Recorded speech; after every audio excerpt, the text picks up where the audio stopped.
Hello everyone, very good morning to all of you. आज हम सीखेंगे इमोशनल ईएमएफ। और हमें पता आप सभी को पता है कि हम पढ़ रहे हैं इलेक्ट्रोमैग्नेटिक इंडक्शन।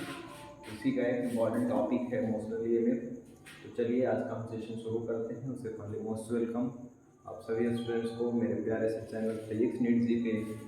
तो आप लोग हेडिंग लगा लीजिए इमोशनल ईएमएफ। क्या इमोशनल ईएमएफ?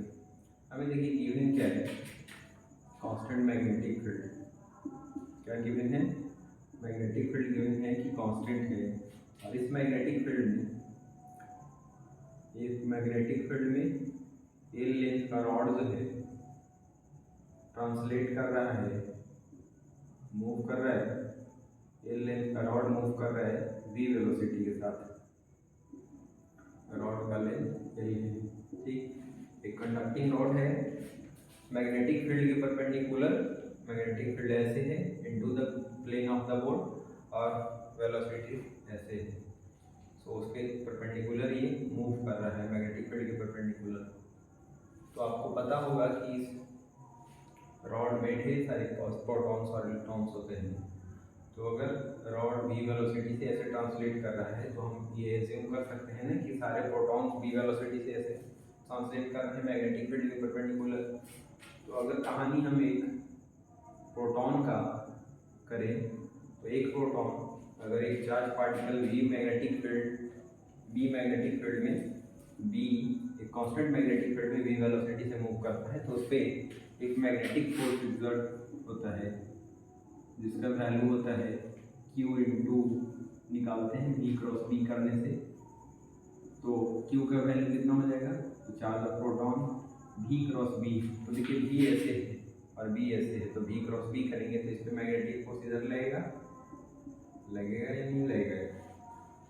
ऊपर की तरफ लगेगा।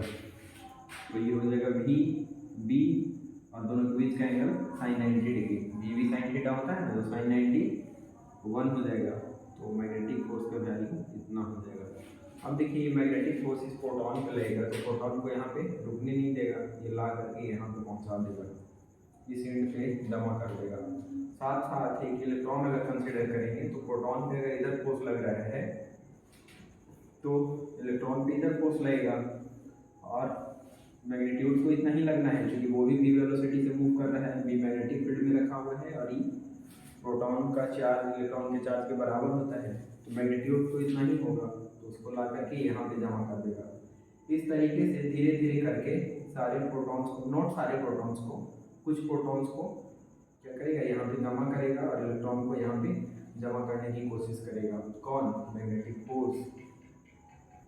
लेकिन जैसे ही यहाँ पे एक प्रोटॉन और एक इलेक्ट्रॉन जमा होगा तो ये हाई पोटेंशियल पे आ जाएगा और ये लो पोटेंशियल पे, जिसके वजह से पोटेंशियल डिफरेंस होने की वजह से एक इलेक्ट्रिक फील्ड इसमें सेटअप हो जाएगा। क्या हो जाएगा? एक इलेक्ट्रिक फील्ड सेटअप हो जाएगा, हाई टू लो। अब इस कंडक्टर में इलेक्ट्रिक फील्ड सेटअप हो जाने से क्या होता है कि ये प्रोटॉन पे इलेक्ट्रिक फील्ड अपने डायरेक्शन में एक फोर्स लगाता है, इसको हम लोग बोलते हैं इलेक्ट्रोस्टैटिक फोर्स, और इसका वैल्यू होगा Q इंटू ई। तो चार्ज प्रोटॉन का ई इंटू इलेक्ट्रिक फील्ड ही सेटअप हो गया है, ठीक। जैसे जैसे चार्ज यहाँ पे एक्यूमुलेट होगा, ज़्यादा पॉजिटिव चार्ज यहाँ पे और इलेक्ट्रॉन यहाँ पे जैसे जैसे इंक्रीज करेगा उसका नंबर, वैसे वैसे यहाँ का पोटेंशियल हाई होगा, यहाँ का पोटेंशियल लो होगा और वैसे वैसे इलेक्ट्रिक फील्ड का वैल्यू स्ट्रॉन्ग होगा। जब इलेक्ट्रिक फील्ड स्ट्रॉन्ग होगा तो ये वाला फोर्स स्ट्रॉन्ग होते जाएगा। ये फोर्स एक समय आएगा कि इसके बराबर हो जाएगा। किसके बराबर हो जाएगा? मैग्नेटिक फोर्स के। उस समय जब मैग्नेटिक फोर्स के बराबर हो जाएगा इलेक्ट्रिक फोर्स, तो उस समय प्रोटॉन को ना तो ये ऊपर मूव करवा पाएगा ना तो इलेक्ट्रॉन को नीचे मूव कर पाएगा। कौन? Magnetic force. तो इस प्रोटॉन पे इलेक्ट्रोस्टैटिक फोर्स कितना लगेगा? तो Q इंटू ई होता है, Q का वैल्यू ई है और इलेक्ट्रिक फील्ड ई सेटअप कर गया है। इलेक्ट्रिक फील्ड हम तब का ले रहे हैं जब मैग्नेटिक फोर्स इलेक्ट्रोस्टैटिक फोर्स क्या हो गया है? बराबर हो गया है। उस केस में ना ये कांस्टेंट हो जाएगा और इसका वैल्यू मैक्सिमम होगा इलेक्ट्रिक फील्ड का। तो देखिए उस केस में हमारा magnetic force on the proton, electrostatic force on the proton के इक्वल हो जाएगा। ये दोनों वैल्यू को इक्वल कर लेंगे तो E V V is equal to E into capital E है चार्ज जो दोनों तरफ कॉमन है, कट जाएगा, तो इलेक्ट्रिक फील्ड का वैल्यू हो गया V इंटू बी। मतलब इतना इलेक्ट्रिक फील्ड यहाँ पे प्रोड्यूस हो गया है इस कंडक्टिंग रॉड के अंदर भी, ठीक है। और ये वैल्यू उसका मैक्सिमम है, ठीक है। इससे ज़्यादा इस पर्टिकुलर मैग्नेटिक फील्ड के लिए और पर्टिकुलर वेलोसिटी के लिए इससे ज़्यादा इलेक्ट्रिक फील्ड यहाँ पे सेटअप नहीं हो सकता है, ठीक है। ये इलेक्ट्रिक फील्ड का मैक्सिमम वैल्यू है। चलिए, अगर इलेक्ट्रिक फील्ड का ये मैक्सिमम वैल्यू है तो हमें पता है कि इसके क्रॉस अगर इलेक्ट्रिक फील्ड सेटअप हो गया है तो इसके पोटेंशियल डिफरेंस और इसके बीच जो इलेक्ट्रिक फील्ड है उसमें रिलेशन होता है change in potential difference is equal to E into L. L क्या है? Length of the rod. अब यहाँ से पुट कर लेते हैं ये वाला वैल्यू कि डेल्टा वी मतलब चेंज इन पोटेंशियल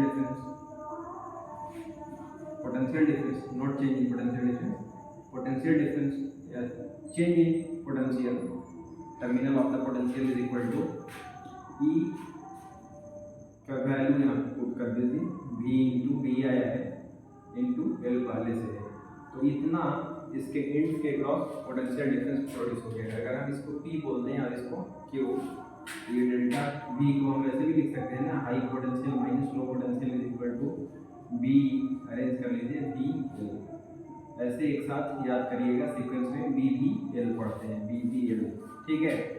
तो इतना इसके एंड्स के क्रॉस पोटेंशियल डिफरेंस प्रोड्यूस हो गया है, ठीक है। ये सब कंडीशन हमको पता है, ये सब टर्म का मतलब मैग्नेटिक फील्ड V वेलोसिटी और ये क्या है?